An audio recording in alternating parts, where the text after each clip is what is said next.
निवडणूक प्रक्रियेमधील अनियमितता खूप आधी उघडकीस आली असती असं प्रकाश आंबेडकर यांनी म्हटलंय। राहुल गांधी यांच्या आयोगावरील आरोपानंतर प्रकाश आंबेडकर यांनी हे ट्विट केलंय। राहुल गांधींनी चांगलं काम केलं, प्रकाश आंबेडकर यांच्याकडून राहुल गांधी यांचं कौतुक करण्यात आलंय। तर प्रकाश आंबेडकरांनी नेमकं काय ट्विट केलंय आपण पाहूया। राहुल गांधी, काल तुमची पत्रकार परिषद पाहिली आणि तुम्ही चांगलं काम केलं, पण महाराष्ट्र विधानसभा निवडणुकीत संध्याकाळी 6 नंतर 76 लाख गूढ मतांच्या विचित्र प्रकरणाचा उलगडा करण्यासाठी तुम्ही आणि काँग्रेसनं माझ्यासोबत आणि वंचित सोबत एकत्र काम करण्याचं माझं निमंत्रण स्वीकारलं असतं तर निवडणूक प्रक्रियेतील अनियमितता खूप आधीच उघडकीस आली असती आणि कदाचित बिहारमधील आगामी निवडणुकांसह भविष्यातील कोणत्याही निवडणुकीत असं घडण्याची शक्यता नव्हती। मला आशा होती तुम्ही किमान वंचितचे मुंबई अध्यक्ष अहिरेंनी आयोगाविरोधात दाखल केलेल्या रिट याचिकेत पक्षकार व्हाल। तर विरोधी पक्षनेते राहुल गांधी आज कर्नाटक दौऱ्यावर आहेत। कर्नाटकमध्ये आज निवडणूक आयोगाच्या विरोधात निषेध मोर्चा काढला जाणार आहे। कर्नाटकमध्ये मतचोरीचा आरोप राहुल गांधी यांच्याकडून करण्यात आलाय। कर्नाटक निवडणूक आयोग कार्यालयावर हा निषेध मोर्चा काढला जाणार आहे। कर्नाटकचे मुख्यमंत्री सिद्धरामय्या मोर्चाला उपस्थित राहणार आहेत। तर काल राहुल गांधींनी पत्रकार परिषद घेऊन निवडणूक आयोगाविरोधात अनेक आरोप केले होते। त्यानंतर आज राहुल गांधी स्वतः कर्नाटकात जात असल्यानं ते कर्नाटकमध्ये काय बोलतात हे पाहणं देखील महत्त्वाचं असणार आहे। तर राहुल गांधी यांनी काल निवडणूक आयोगावर पत्रकार परिषद घेत गंभीर आरोप केलेले आहेत। मत चोरीचे आरोप करताना त्यांनी अनेक खुलासे आणि दावे देखील केलेले आहेत। तर आज कर्नाटकात निवडणूक आयोगाविरोधात मोर्चाचं आयोजन करण्यात आलेलं आहे। या मोर्चामध्ये सहभागी होण्यासाठी राहुल गांधी दिल्लीवरून रवाना देखील झाले। तर राहुल गांधी स्वतः या मोर्चामध्ये सहभागी होणार आहेत।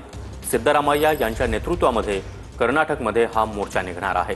त्यामुळे राहुल गांधी कालच्या पत्रकार परिषदेनंतर आज पुन्हा एकदा निवडणूक आयोगावर आणि केंद्र सरकारवर काय बोलतात हे पाहणं देखील तितकंच महत्त्वाचं असेल। राहुल गांधी यांनी काल पत्रकार परिषद घेत अनेक मुद्द्यांची मांडणी केलेली आहे आणि निवडणूक आयोगावर गंभीर आरोप देखील केले आहेत। महाराष्ट्र में पता लगा कि 5 महीनों में 5 साल से ज्यादा वोटर लिस्ट में है। लोकसभा में हमारा गठबंधन जीतता है, विधानसभा में धज्जियां उड़ जाती है, पता भी नहीं लगता हमारा गठबंधन कहां गायब हो गया। 1 करोड़ नए वोटर विधानसभा में वोट करते हैं, लोकसभा में नहीं किया, विधानसभा में किया। खरं सांगायचं तर वोटांची चोरी न महाराष्ट्रात झाली आहे न भारतात कुठे झाली आहे।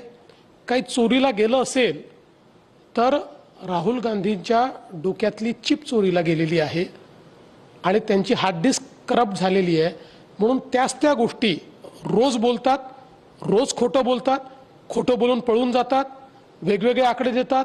मागच्या वेळेस म्हणाले महाराष्ट्रात 75 लाख वोटर वाढले, आता म्हणाले महाराष्ट्रात 1 कोटी वोटर वाढले। दरवेळेस काहीतरी नवीन सांगून सनसनी निर्माण करण्याचा प्रयत्न करतात। मुळात त्यांना हे लक्षात आलेलं आहे की त्यांची जमीन संपलेली आहे आणि पुढच्याही निवडणुकीत त्यांना निवडून येता येणार नाही, बिहारमध्ये त्यांना निवडून येता येणार नाही, म्हणून हे कव्हर फायरिंग आहे।